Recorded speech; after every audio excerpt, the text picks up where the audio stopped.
Hey guys, before we get today's episode started, I've got 3 quick announcements. Number 1, next Monday, July the 16th, is the application deadline for our fall year-long program. If you are in a season of life where you've been thinking about serving for a year, this is your chance. Just head over to lovethyneighborhood.org and apply now. Number 2, we've been given a generous $40,000 matching grant. And the only way that we can receive that $40,000 is if we have folks that step up and help us raise that $40,000. So the way that you donate to help us is by heading over to our website, which is lovethyneighborhood.org. And when you click on the donate button, it'll take you to a page and then just select Matching Campaign Summer 2018. And finally, number 3, for the last several months, we have been working on a brand new podcast series on the side. And we are thrilled because today, the mystery is revealed. So right now, I would like to play for you the trailer for our brand new podcast series. This is a show about self-discovery, about understanding ourselves, about looking into the mirror to see the good, the bad, and the unknown of who we are. This is about how we relate to God and everyone else. Coming Tuesday, July 24th, a new podcast series from Love Thy Neighborhood. Welcome to the EnneaCast. This is a brand new show exploring personality, relationships, and the gospel through the lens of the Enneagram. With a few twists up our sleeve. This feeling of what I call death by validation. And 4th is birthday of a spouse. Oh man, I got them all wrong. Now I feel really guilty. Because no one else is going to do it, right? Yeah. And that's the pride of 2s. I am asking you literally to be yourself. That is all I am asking you to do. Like, I don't have to have the answers. I don't have to have it put together. What show are you hosting? What is it about? Oh, crap. Gotta roll from the top. New co-host. We're your hosts, Jesse Eubanks and Sam Stevenson. The first 4 episodes of the EnneaCast debut Tuesday, July 24th. Subscribe today wherever you listen to podcasts. Just search for Love Thy Neighborhood Presents the EnneaCast. Or get your Enneagram conversations going on social media by following us on Facebook, Twitter, or Instagram at LTN Podcast. That's plural with an S at the end. It's time to transform your relationships because you were created for community.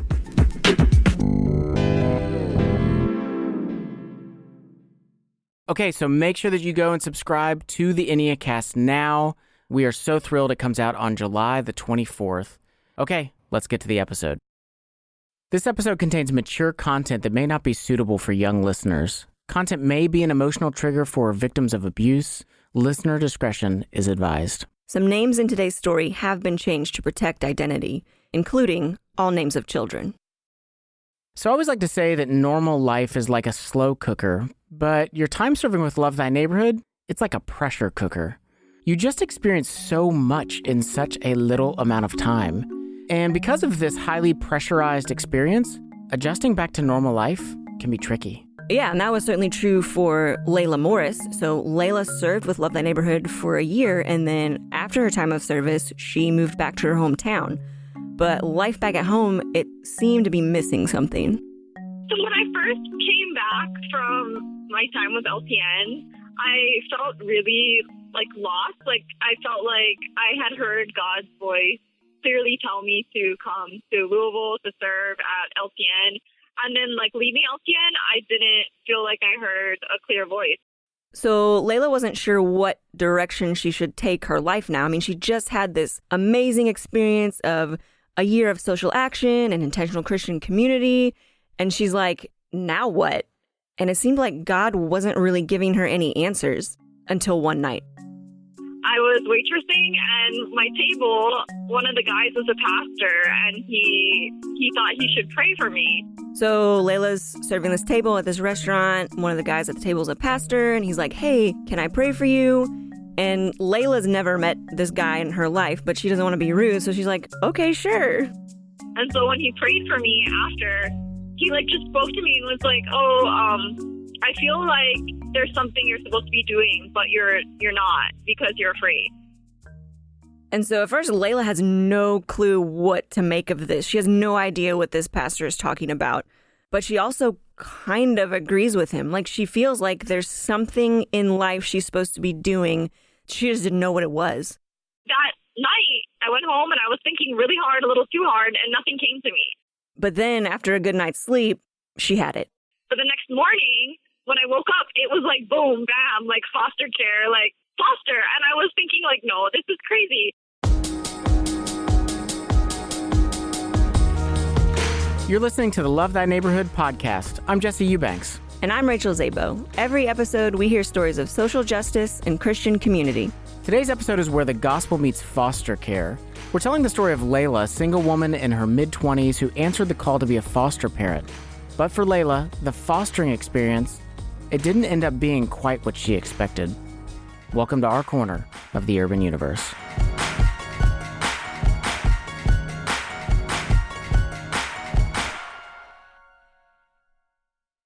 On any given day in the United States, 438,000 children are in foster care. And those numbers have been on the rise for the last several years. But what hasn't been on the rise is the number of foster parents able to care for those kids. According to a recent study from the Foster Care Institute, anywhere from 30 to 50% of foster parents will make the decision to stop fostering. And that makes sense. Being a foster parent is extremely challenging. I mean, you're dealing not only with a child who may have severe trauma, you're also dealing with caseworkers and court dates. And then there's the grief that comes should the child be reunited with the family. So, Reverend Charles Loring Brace is considered the father of foster care in the United States.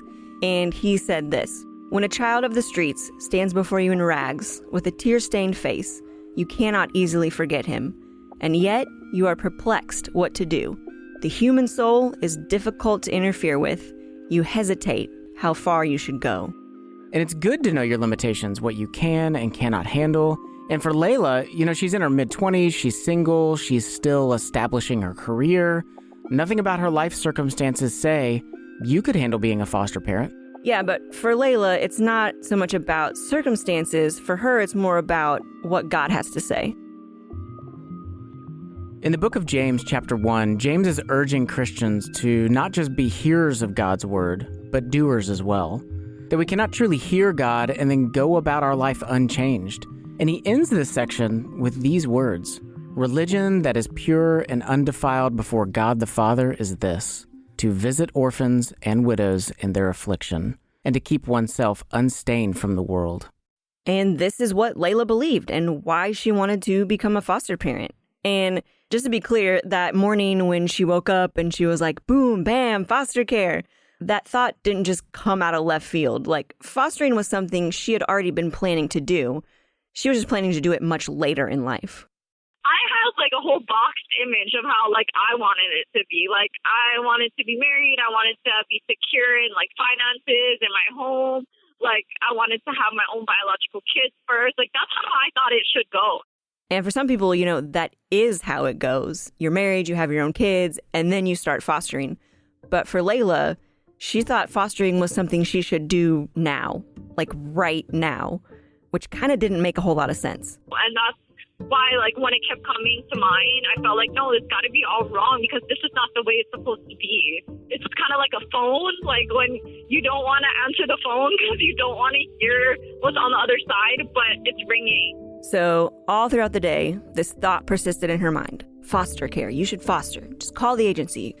And so finally, Layla couldn't ignore it anymore. So she picked up the phone and she called the foster care agency. Oh my gosh, I just can't even imagine that. I mean, she's voluntarily offering to be a single parent. Right. A single mom. I mean, I've spent time with plenty of single moms. It is a very, very difficult lifestyle. Right. And she's never parented before. Yeah. I mean, surely like some of her friends have got to be looking at her and going like, you are not ready to be a single mom. Yeah. Well, what's actually really surprising is that most of her friends were super supportive. I'd say maybe 95% of the people in my life were very supportive. They were like, yeah, like, this is meant to be, do this.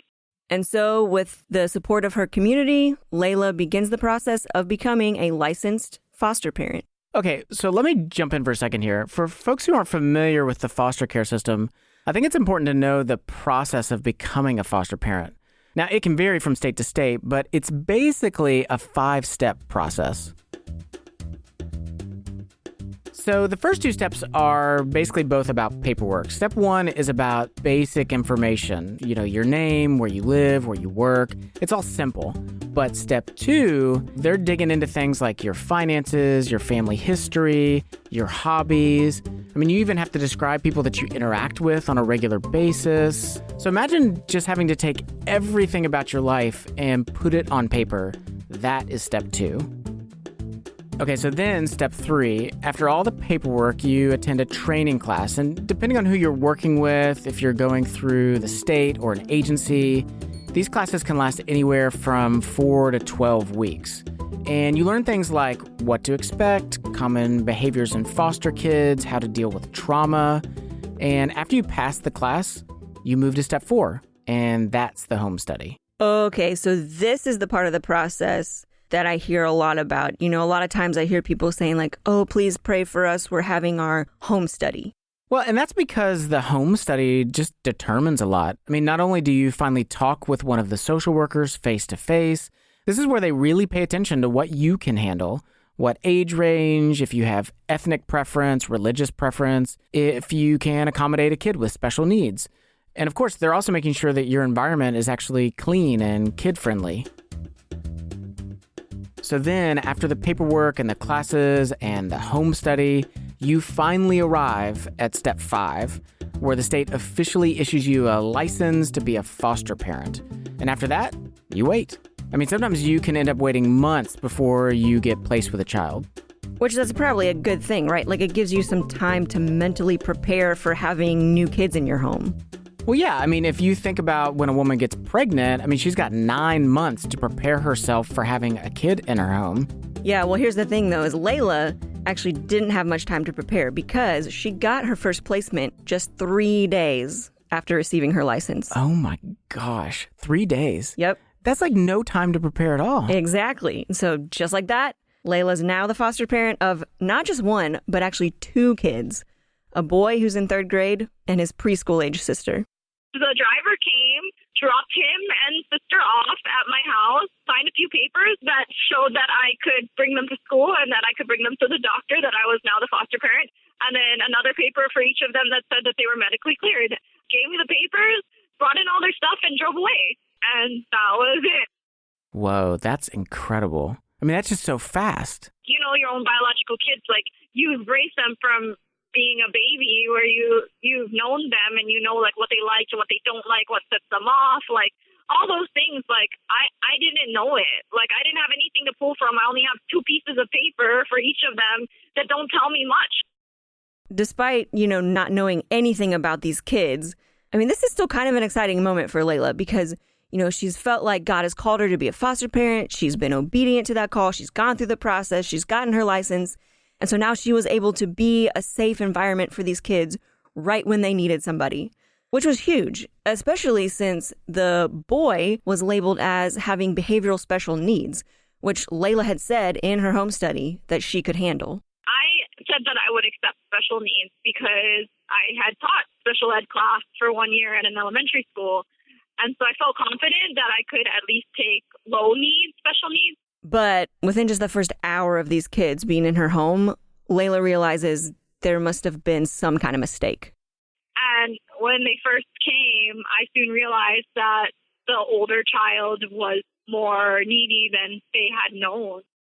Coming up, tantrums, a trip to the ER, and what to do when you're at your wit's end. We'll be right back. Hi, this is Ariana from Clarksville, Tennessee. I made an impact in foster care by serving for a summer with Love Thy Neighborhood. To experience your social justice internship and Christian community, visit lovethyneighborhood.org and apply today.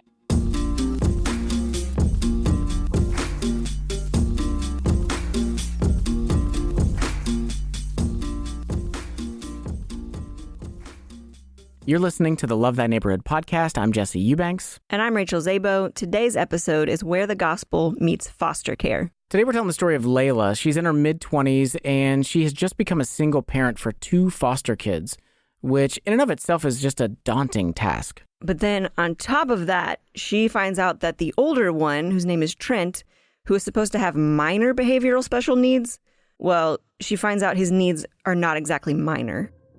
it's hard to paint the picture, but like he'd run around the house, he'd like throw punches. It was a lot, like a lot of swearing, a lot of spitting. So there are a lot of shocking behaviors. And this is actually, it's not uncommon. I mean, in fact, the estimates are that 80% of foster kids struggle with mental health in some way. And so when they came and I saw that, it was really wild. I didn't know what to do. I cried the first night. I actually cried. Layla knew that fostering was going to be hard, but she was not expecting it to be this hard. And so, typically what do we do when life becomes hard and it's too much for us to handle? We turned to our community. And so, Jesse, you remember when she said 95% of the folks in her life had been super supportive of her doing this and becoming a foster parent? Yeah, it was awesome. It was so great to see so many people wanting to support her. Yeah, well, now, when Layla called on them for help and they actually met the kids and saw how these kids were behaving, especially the boy Trent, they weren't so sure that this was the right thing anymore. I would say maybe 75% of the people I knew, told me I should give them back because of the behaviors that he was showing and that it was too much. And I wasn't getting support from a lot of people, comments like, he needs a 2-parent home, he needs a therapeutic home, he needs a dad. And I'm thinking, I obviously know what they need. All kids need stuff like that, but there's a difference between the ideal and the real. And this is what's really happening right now.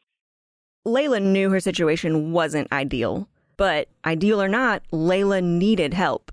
And if it wasn't going to come from her community, she was going to have to find it elsewhere. And so just 2 weeks after having these kids arrive in her home, she signs Trent up for therapy.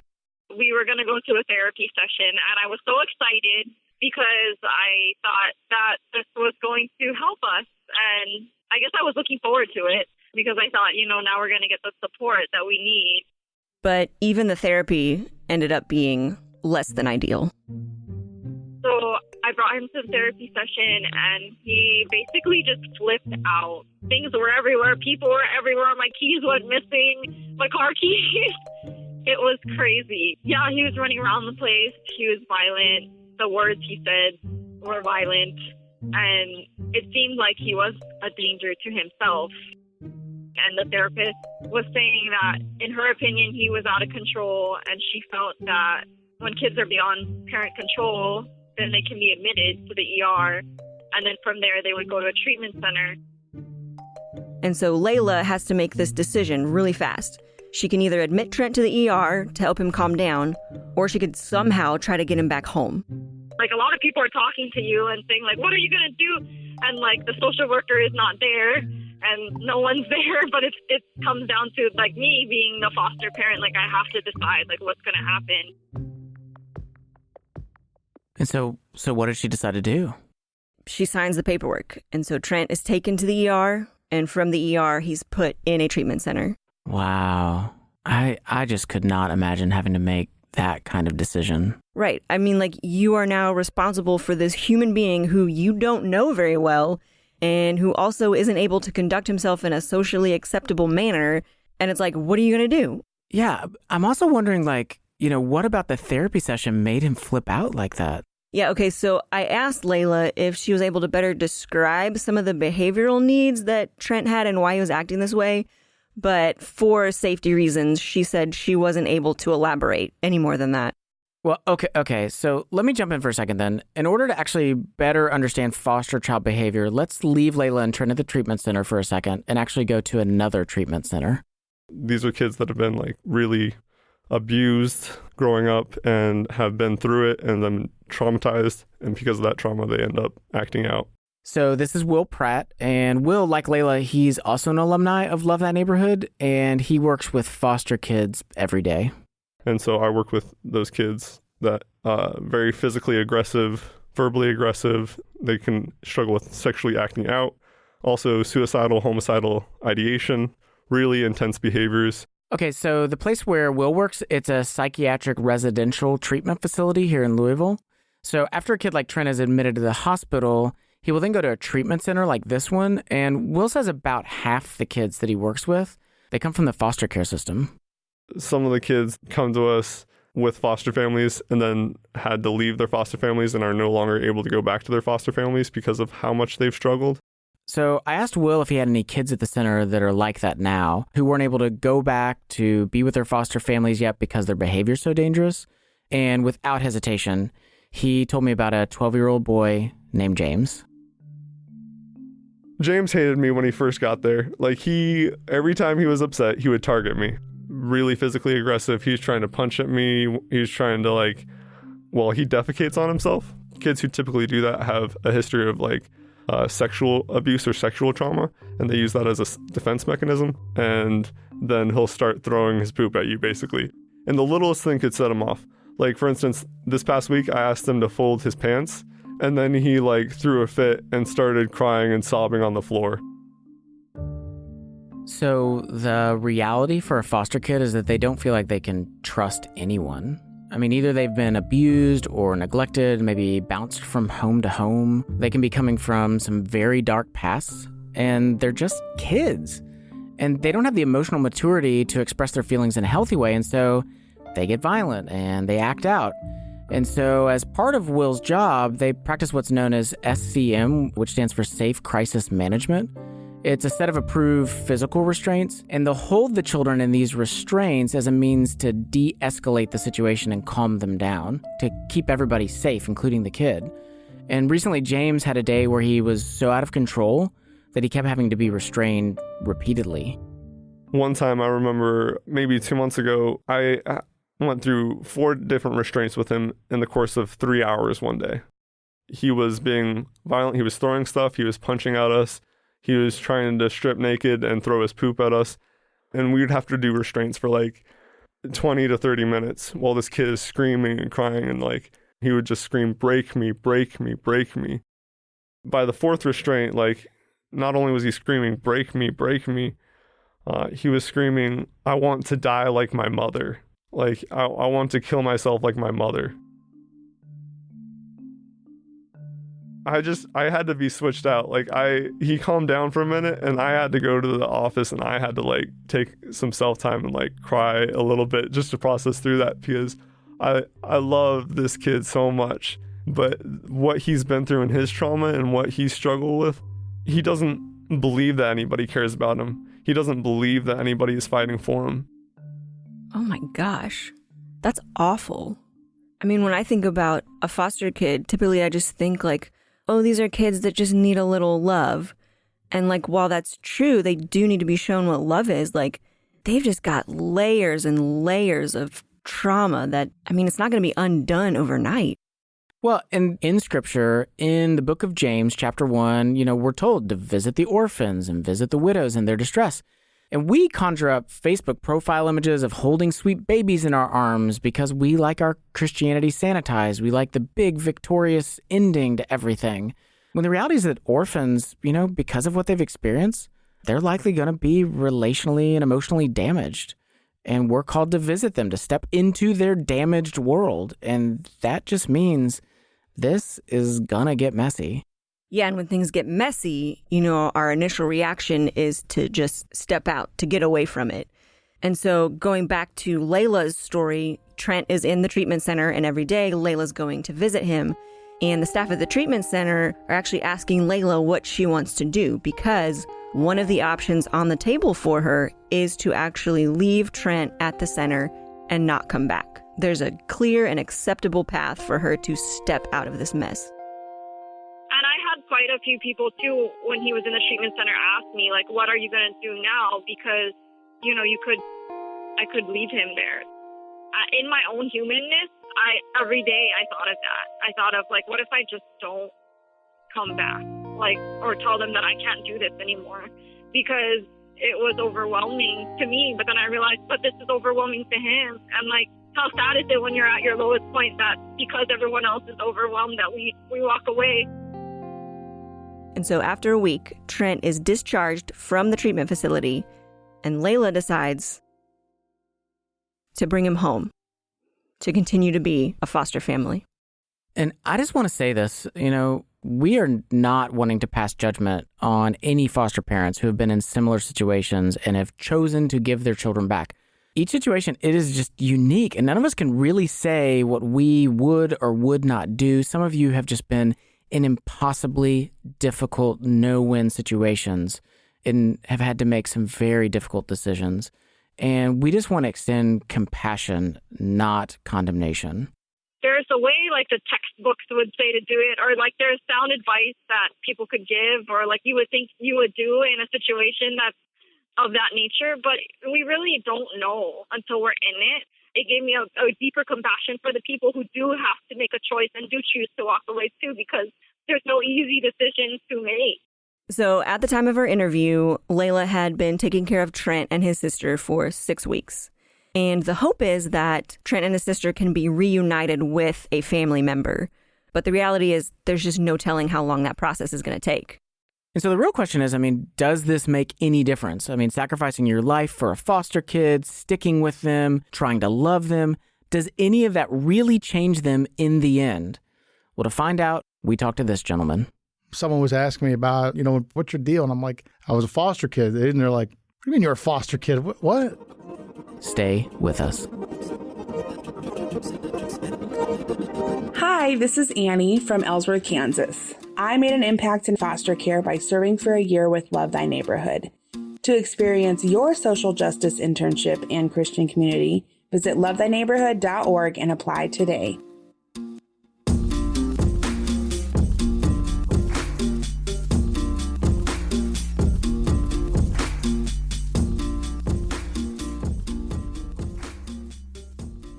Welcome back to the Love Thy Neighborhood podcast. I'm Jesse Eubanks. And I'm Rachel Zabo. Today's episode is Where the Gospel Meets Foster Care.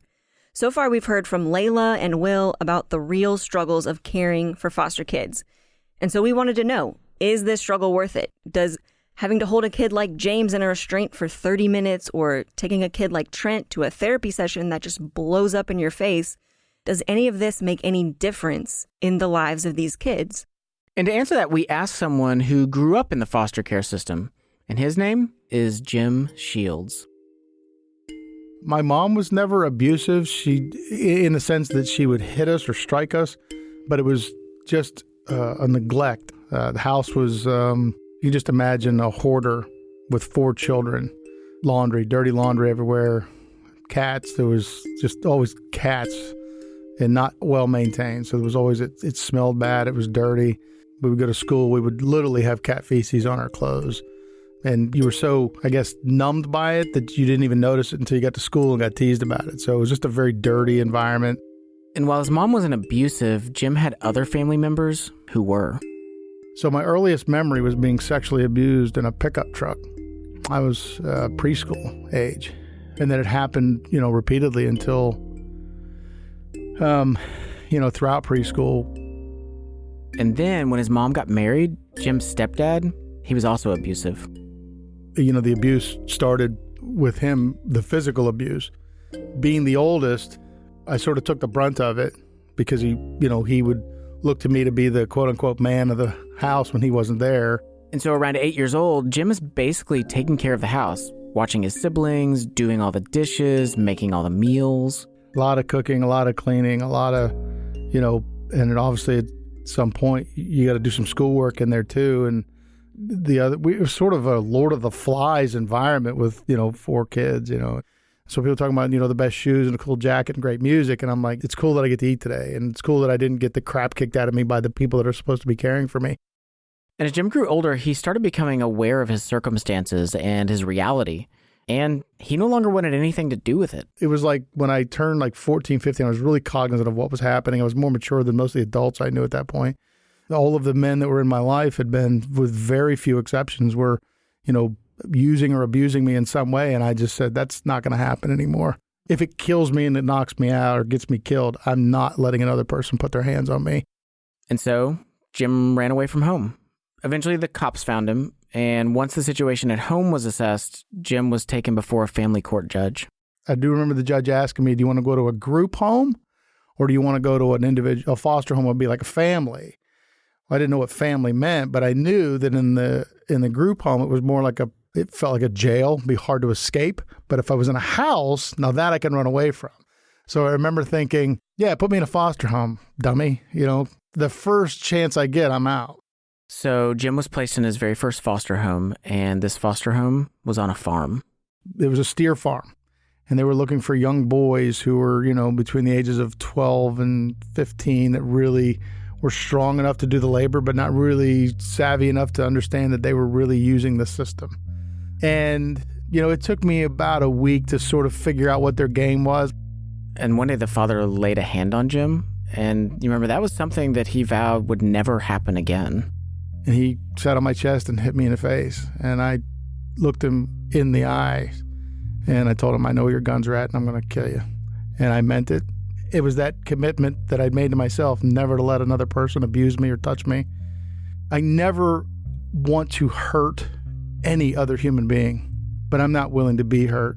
After that, Jim's caseworker came. When she found out what was going on, all the foster kids were removed from that home, including Jim. Jim was placed with a new foster family, a lady named Carol, and her husband, Gary. He was a little short guy, worked at Bethlehem Steel as a crane operator. I remember sizing him up. I'm like, it's a little guy. I'm like, man, I can take him. I can get out of here. And again, within the first 5 or 6 minutes, I'm already thinking of my escape. And can I take this person? How would I do that? How do I escape danger? Because I was so in tune with I'm in danger regardless of where I was. So the caseworker leaves Jim with his new foster dad, Gary. And Gary tells Jim he's got something for him. Gary said, all right, come on, I want to take you out of the garage. And I'm like, all right, here it comes, right? I'm getting ready. Here comes the fifth, And he showed me this row of dirt bikes. And he said, I understand you like motorcycles. I said, yep. I said, I do. He goes, all right, pick one. And I'm like, I'll play your game. And I pointed to this yellow 2-stroke Yamaha dirt bike. And he said, that is your responsibility. He said, you're going to pay for the fuel. You'll pay for all those things. You'll maintain it on your own. If you break it, you're going to pay for it. He goes, now, if you get in trouble, you're not riding it. And then he put his hand on my shoulder. He said, I'll never lay my hands on you. And that family welcomed me in. I felt safe.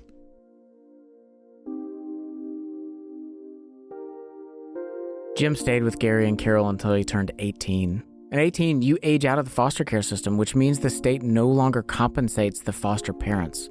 And since throughout his whole life, Jim had never been wanted without any conditions, he figures Gary and Carol won't want him anymore either. So, why would they keep me? By that time, I wanted to stay there, but I'm like, they're not getting paid. Why would they keep me? There's no more check for them. So Jim starts packing up his things.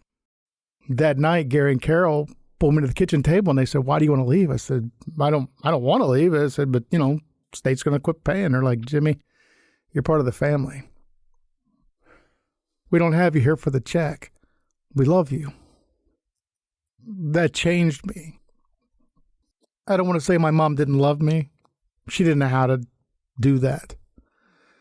This family, who had no incentive to do so, cared not only for me, but they had been fostering, as I understood it, for like 19 years. I was one of their last kids that they were ever going to bring in. And I said, you're part of the family, Jim. It is hard for me to think of a more clear picture of the gospel than this moment.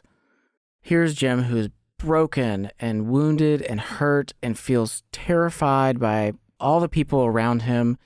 And here it is, this family, they welcome him in. And even when there's no paycheck for them, they just give of themselves freely. And that is a clear picture of the gospel. God comes to us and he says, I want to take you into the family. And there's nothing in it for me. I'm just simply doing it because I love you. Yeah, like that's something that everybody wants, like not just foster kids. Like that's a universal longing. Yeah, I love this story.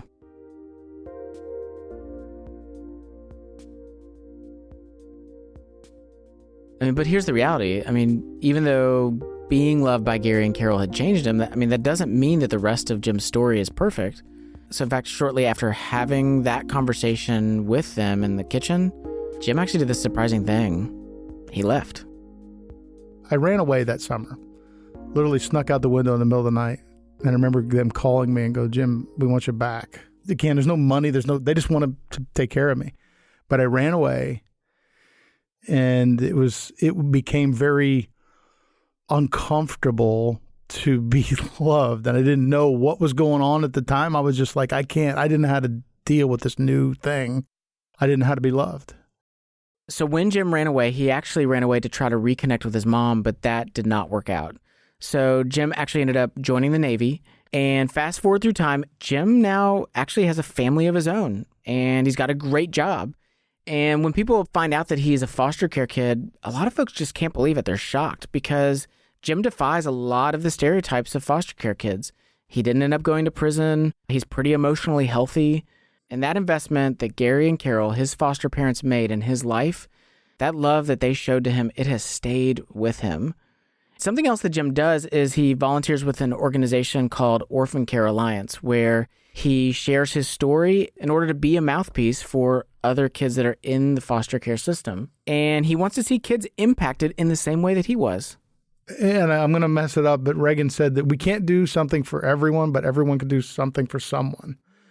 And if you're looking for that reward or looking for that payoff, it may never come. And I know there were so many people that helped me that will never see the payoff, that have never seen my family, that the fact that I've been to college, that I've been around the world, that I've, now able to give back and take, these lessons to other people and encourage them. They never saw that. So if you're that person who wants to do some good, you may never see it, but do the good anyway, because every once in a while, a young kid gets through and ends up becoming a contributing member of society. And it's doing the good because it's good, and let God do the rest. Yeah, and let me just say this too, that some of you out there who are listening to this episode, you're thinking, this is all great, but I'm not going to be a foster parent. Like, some people are called to foster parent, and I'm not one of those people. And that is true. Not everyone is called to be a foster parent. God says the church has many parts. And so for you, maybe visiting orphans in their distress looks more like taking a meal to a foster family or hanging out with a foster family. In fact, that has a huge impact too. Here's Layla again. I was like having a major breakdown because I brought them to Sunday school and they went all nuts in Sunday school. And this lady and her cousin, they saw everything that was happening, and she's like, come out to lunch with us. I want to go eat with you guys. And I was kind of shocked. I was thinking, like, do you know what you're getting yourself into? Like, I don't want you to be the next person who comes out to lunch with us and is like, oh, okay, never mind. Like, you should return these children. But they took us out to lunch, and that was like the most refreshing thing ever. Like, one of them, her cousin, like sat with the two kids, and she sat with me to talk a little bit, and then we joined them. And like, I felt so refreshed after. It gave me like the energy and like the motivation to like keep going. And every day we wake up, like, it's a new day, and like it's a new chance to try again. One translation of the book of Ecclesiastes 11:4 says, if you wait for perfect conditions, you will never get anything done. And the good news for us is that God didn't wait until things were perfect. In fact, it's when things were at their worst that God gave his most. In foster care, it isn't about waiting for perfect conditions. It's when things aren't perfect that kids need us the most.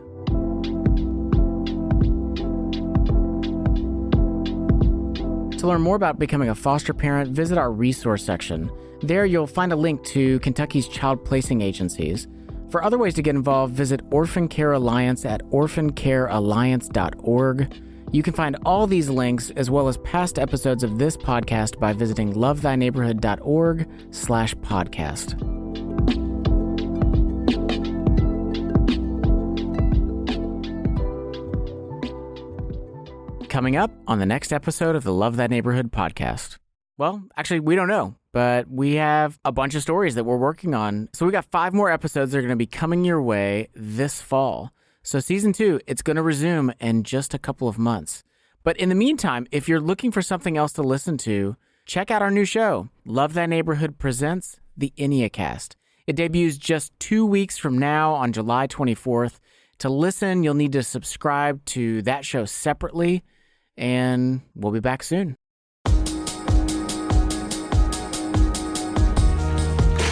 Special thank you to our interviewees for this episode, Layla Morris, Will Pratt, and Jim Shields. Our senior producer and host is Jesse Eubanks. Our co-host today is Rachel Zabo, who is also our producer, technical director, editor, and my kid's favorite babysitter. Additional editing by Janelle Dawkins and Justice Smith. Music for today's episode comes from Lee Rosevere, Poddington Bear, Blue Dot Sessions, and Murphy DX.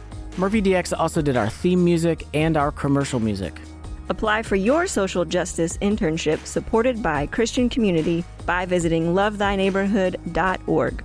Serve for a summer or a year, grow in your faith and life skills. Which of these was a neighbor to the man in need? The one who showed mercy. Jesus tells us, go and do likewise.